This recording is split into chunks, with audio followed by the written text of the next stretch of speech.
Ouais, ouais. Alors, ce week-end, j'avais pas grand-chose à faire, alors j'ai regardé la télé.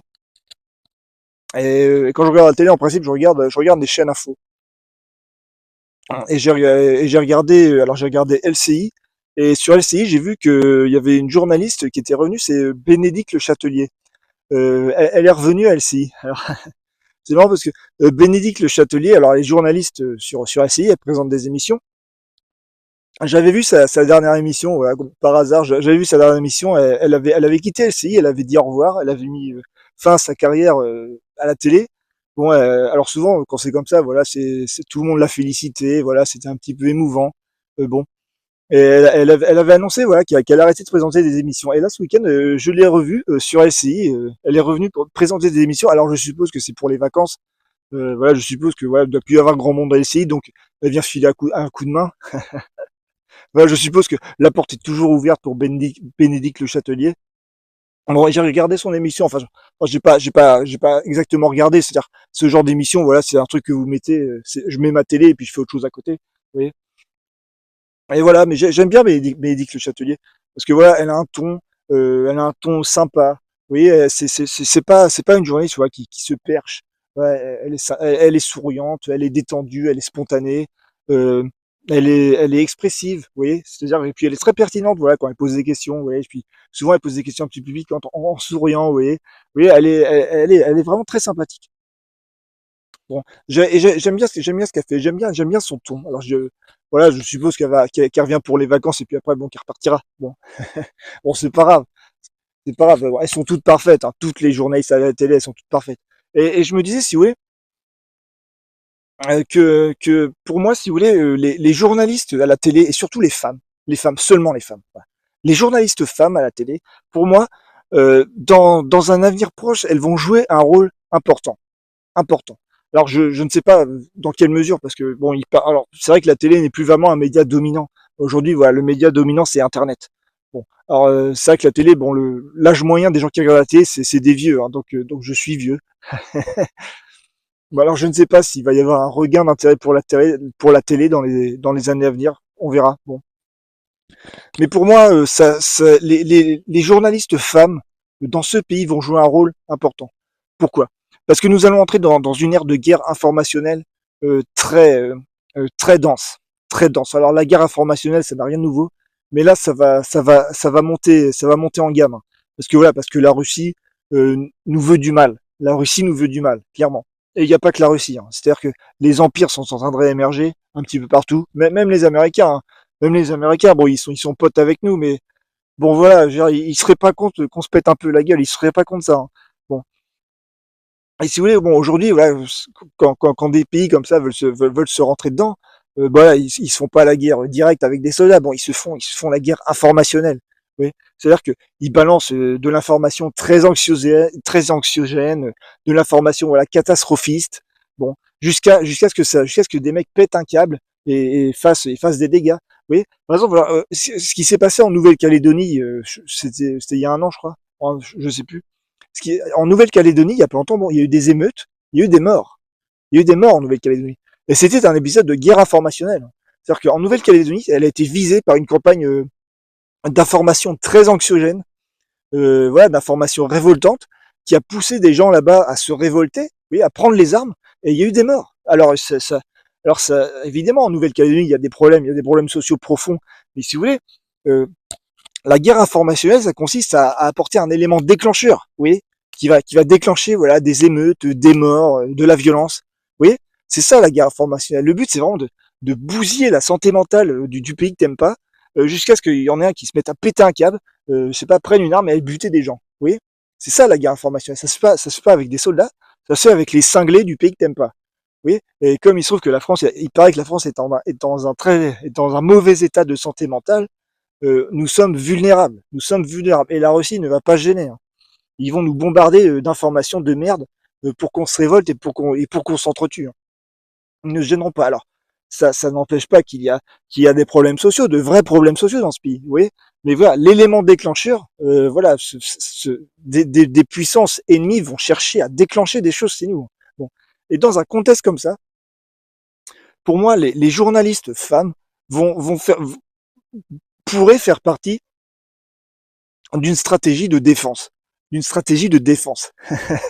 Pourquoi? Parce que la langue française, c'est un truc que je vous ai déjà expliqué. Bon, c'est-à-dire que quand vous regardez les chaînes info françaises, et surtout voilà, quand vous comparez avec les chaînes info des autres pays, vous voyez que les françaises, elles sont spéciales. Elles sont spéciales, vous voyez. Elles sont, voilà, elles sont plus libres que les autres. Ouais, elles sont plus spontanées quand elles parlent. Ouais, elles cherchent pas à t'intimider. Ouais, Bénédicte Le Châtelier, elle est super naturelle. Ouais, et toutes les autres aussi, évidemment. C'est un exemple, Bénédicte Le Châtelier. Vous voyez? C'est-à-dire que, voilà, elles sont expressives, elles sont sentimentales. Vous voyez, pas émotives, hein, sentimentales. C'est-à-dire que elles disent ce qu'elles ressentent. Oui, elles ne gênent pas pour s'exprimer. Vous voyez? Oui, parce que la langue française, c'est une langue hautement sentimentale. C'est la langue la plus sentimentale du monde. C'est une langue qui permet d'exprimer tous les sentiments, dans toutes les extrémités, dans toutes les nuances. Et ça permet aux femmes d'être émancipées. C'est une langue qui essentialise les femmes, hein. C'est pour ça que les Français sont les femmes les plus libres du monde. Et ça, vous voyez, mais dans plein de détails. Et ne serait-ce que les tenues, par exemple. Oui, par exemple, voilà, à la télé, vous voyez, les femmes, elles elles s'habillent de plein de manières différentes. Dans les autres pays, dans les chaînes info des autres pays, bien souvent, ouais, elles sont toutes avec un tailleur pro, vous voyez, un tailleur. Bon, bon chez nous, non. Alors, il y en a qui portent des tailleurs, mais il n'y a pas que ça, hein. Elles mettent absolument toutes les variétés de vêtements parce qu'elles s'en foutent. Vous voyez, parce que l'élégance à la française. Oui, l'élégance à la française, voilà, c'est la liberté prométhéenne des femmes qui s'habillent comme elles le souhaitent. C'est ça, hein. L'élégance à la française, c'est exclusivement féminin, hein. Les mecs qui me parlent d'élégance à la française, mais allez vous faire foutre, hein. Cyrano élégant, D'Artagnan élégant, Bébel élégant. Vous êtes sûr de ça? Je crois pas, hein. Je crois pas. L'élégance à la française, c'est quelque chose d'exclusivement féminin, hein. Féminin, d'accord. Bon, voilà, il y a plein de détails. De toute façon, le fait que les Françaises parlent beaucoup avec leurs mains, vous voyez, elles parlent beaucoup avec leurs mains, les Françaises. Ça, c'est un truc que vous voyez. Alors que dans les autres pays, bon, il y a beaucoup de femmes troncs, vous voyez, des femmes qui bougent pas beaucoup. Bon, parce que voilà, c'est des femmes qui cherchent à imiter les hommes, vous voyez. Dans les autres pays, voilà, le masculin, c'est la normalité, et le féminin, c'est l'altérité. Chez nous, c'est le contraire. Vous voyez, les femmes sont la normalité et le masculin est l'altérité. C'est pour ça que normalement, les Français doivent être maniérés. Oui, un petit peu maniérés quand ils parlent. Voilà, c'est normal, hein. Il y a beaucoup de Français, voilà. Bébel était très maniéré, vous voyez. Je sais pas, Jean Marais, Maurice Chevalier, voilà. Les Français, c'est des Français sont maniérés, hein, normalement. Quand ils parlent, les Français sont maniérés. Ils sont pas bas, élégants, voilà. Ils sont pas bas, ils parlent haut, les Français, voilà. Comme Cyrano, vous voyez. Bon. Et si oui, le fait que cette langue essentialise les femmes les rend si, comment dire, vraies en fait, sentimentalement vraies. Une Française ne peut pas mentir sentimentalement. Elle peut pas. Elle peut pas. Nous sommes le pays du bovarisme. Madame Bovary ne peut pas se mentir elle-même. Ça n'est pas possible. Nous sommes le pays de la princesse de Clèves. Vous voyez? Oui. La langue française, voilà, essentialise les femmes. Essentialise les femmes. Donc à partir de là, on peut en dire que les journalistes femmes, on peut leur faire confiance aveuglément. Aveuglément. Aveuglément. Moi, les journalistes que je vois à la télé ou sur Internet, les françaises, voilà, je leur fais confiance aveuglément. Aveuglément. Ok? C'est-à-dire que voilà, quoi qu'elles disent, même si elles peuvent dire des conneries, mais je m'en fous, mais je sais qu'elles sont sincères. Je sais qu'elles sont sincères. Je sais qu'elles vont pas chercher à foutre la merde. Je sais. Alors, elles vont pas s'empêcher de poser des questions qui dérangent ou quoi que ce soit. D'accord, c'est pas ça, mais je sais qu'elles sont sincères. Les mecs, c'est pas pareil. Les mecs, c'est pas pareil. Ouais. Les mecs, ils vont chercher à performer. Vous voyez? Les femmes, elles cherchent à s'affirmer, mais les mecs veulent performer. Vous voyez, le petit surplus de performance. Et ça, c'est un problème. Ça, dans une guerre informationnelle aussi dense, ça va être un problème. Parce que la parole des hommes va devenir de moins en moins fiable. Les femmes informent, les hommes performent. Vous voyez? Et ça va poser un problème. Moi, je me méfie des hommes. Je méfie des hommes parce que les hommes vont vouloir chercher à se distinguer. Toujours l'instinct de distinction chez les hommes.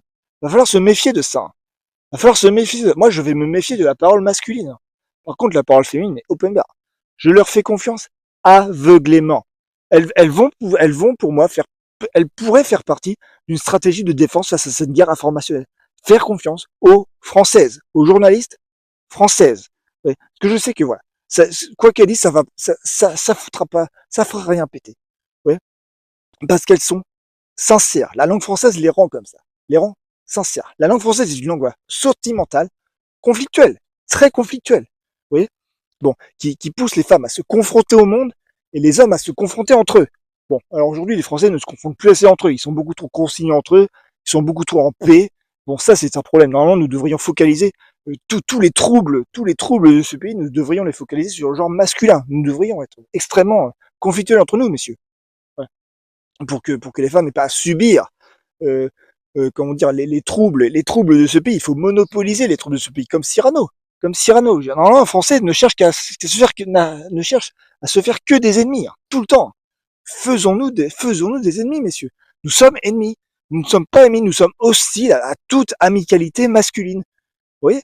Normalement, en France, on pense comme ça. On pense comme ça. L'amicalité masculine en France, c'est un truc qui a été inventé dans les années 60. Hein.